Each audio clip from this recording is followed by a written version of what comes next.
नमस्कार दोस्तों, मधुर कथाएं चैनल पर एक बार फिर से आपका हार्दिक अभिनंदन है। तो आज की मेरी कहानी का शीर्षक है घर की लक्ष्मी। तो चलिए शुरू करते हैं आज की अपनी ये कहानी। माँ, मैंने कहा था ना, अब और नहीं रह सकती हूँ मैं इस घर में। बस बहुत हुआ। दिन भर घर के काम करूं, सास के ताने सहूं, फिर भी अशोक बस मुझे ही समझाते रहते हैं। अपनी माँ के सामने तो उनकी बोलती बंद रहती है। जब देखो मुझे ही प्रवचन देते रहते हैं। देख बेटा, ऐसी बात नहीं है। छोटे मोटे झगड़ा किस घर में नहीं होते हैं। ऐसे में अगर सब लोग अपना घर छोड़ दे तो कोई भी गृहस्थी नहीं चल सकती है। साधना जी ने अपनी बेटी रूपा को समझाते हुए कहा। रूपा की शादी 3 साल पहले अशोक से हुई थी। रूपा के माता पिता बहुत धनी थे। वह अपनी हैसियत को न देखते हुए अपनी बेटी की शादी एक साधारण परिवार में की थी, परंतु अशोक जैसे अच्छे लड़के से की थी। उनकी बेटी रूपा नए जमाने की पढ़ी लिखी लड़की थी। रूप और गुण दोनों ही उसके कदम चूमते थे। पर जैसा कि हर घर में सास बहू की तू मैं होती रहती है, वह रूपा के घर में भी होता रहता था, जिससे तंग आकर रूपा ससुराल से रूठकर मायके आ गई थी। वह अपनी माँ से बोली, माँ, मैंने क्या कुछ नहीं किया सबको खुश रखने के लिए, पर वहाँ कोई न खुद खुश रहता है और न मुझे रहने देता है। यह सुनकर उसकी माँ बोली, अच्छा बेटा, एक बात बता, क्या अशोक शराब पीकर आता है, तुझे मारता पीटता है, या फिर तुझे प्यार या उचित सम्मान नहीं देता है? साधना जी ने रूपा से पूछा। तब रूपा बोली, नहीं माँ, ऐसा तो कुछ भी नहीं होता है। अशोक मुझे बहुत प्यार और सम्मान देते हैं, पर अपनी माँ के सामने कभी मेरा पक्ष नहीं लेते हैं। मेरी सास मेरे हर काम में गलतियाँ निकालती रहती है, कभी कोई मदद भी नहीं करती है। आए दिन मुझे ताने देती रहती है। जब मैं कुछ कह देती हूँ तो पूरा घर अपने सर पर उठा लेती हैं। फिर अशोक केवल मुझसे ही समझदारी की उम्मीद करते हैं। ऐसे माहौल में मेरा दम घुटता है माँ। खुद तो अशोक का मन ऑफिस जाकर बहल जाता है, पर मेरा क्या, बस वही रोज की किचकिच। तब साधना जी रूपा को समझाते हुए बोली, बेटा, तुझे सिर्फ अपनी परेशानी दिखती है, अशोक की नहीं। तुझे अंदाज़ा भी नहीं है कि अशोक को अंदर ही अंदर कितना कुछ झेलना पड़ता होगा।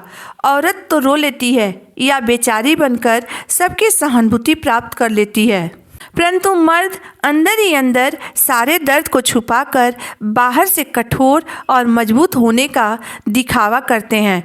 रूपा के पिता मनोहर लाल जी कमरे के बाहर खड़े होकर माँ बेटी की सारी बातें सुन रहे थे।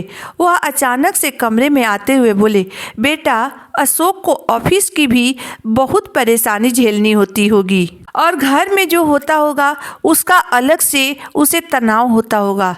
ऊपर से तुम दोनों के झगड़ों के बीच में भी वह बेचारा पिसता होगा। माँ और बीबी दोनों के बीच एक तरफ उसकी जननी है जिसने उसे जन्म दिया है, और दूसरी तरफ उसकी संगिनी है जिसने अपना सब कुछ छोड़कर सिर्फ उसके भरोसे उस घर को अपना बनाया है। इन दोनों रिश्तों के बीच सोचो वह कितना पिसता होगा।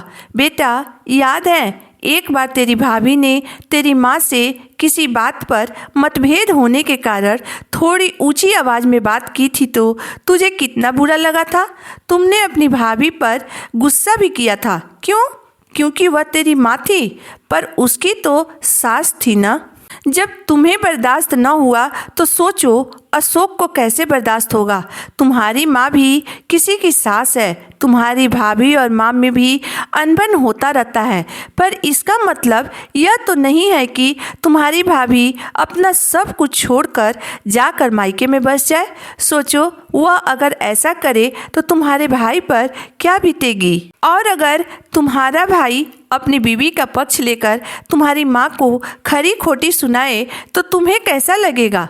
मनोहर लाल जी ने बेटी का हाथ अपने हाथों में लेते हुए कहा, बेटा, सास बहू का रिश्ता कुछ खट्टा तो कुछ मीठा होता है, पर इन दोनों के बीच कोई और भी है जो बहुत ज़्यादा पिसता है।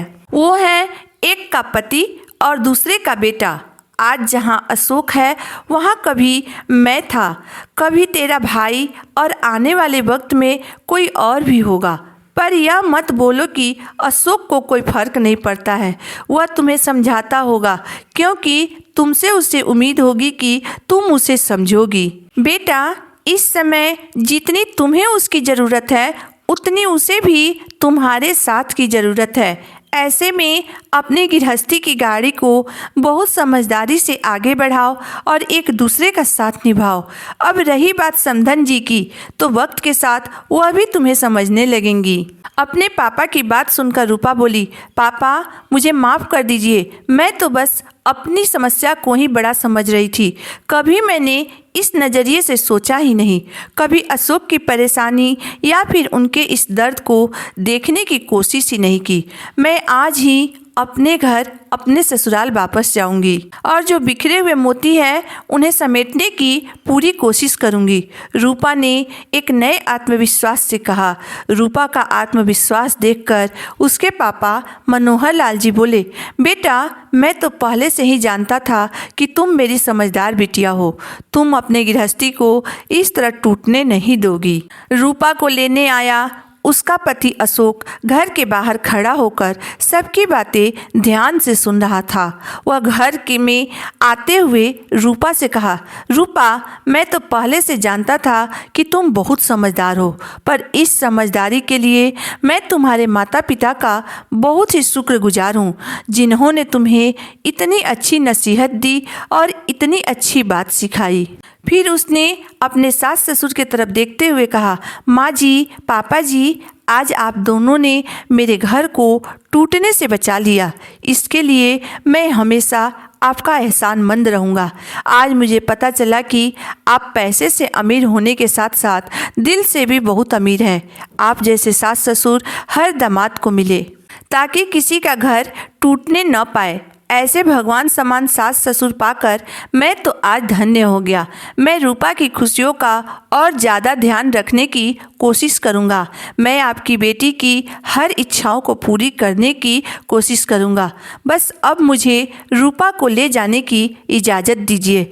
माँ ने ही मुझे यहाँ रूपा को लाने के लिए भेजा है। कह रही थी कि बहू हमारे घर की लक्ष्मी है, अपने घर की लक्ष्मी को ऐसे रूठ कर नहीं जाने देना चाहिए। रूपा के बिना मेरा घर सूना पड़ा है। रूपा के माता पिता ने रूपा का हाथ अशोक के हाथों में सौंपते हुए कहा, मेरी बेटी का अच्छे से ख्याल रखिएगा दामाद जी, उसे हमेशा खुश रखिएगा। यह कहते हुए उन्होंने रूपा को खुशी खुशी अशोक के साथ उसके ससुराल विदा किया। दोस्तों, काश कि दुनिया के हर माँ बाप अपनी बेटी को ऐसे ही सीख देते, ऐसा ही नसीहत देते, तो कभी भी किसी बेटी का घर नहीं टूटता, पति पत्नी के बीच तलाक की नौबत नहीं आती और उनका जीवन खुशियों से भरा हुआ होता। दोस्तों, इस कहानी को लेकर आप अपनी राय मुझे ज़रूर बताइएगा। अगर आपको मेरी कहानी अंत तक पढ़ने और सुनने के बाद पसंद आई हो तो मेरे वीडियो को लाइक कर दीजिएगा, चैनल को सब्सक्राइब कर दीजिएगा।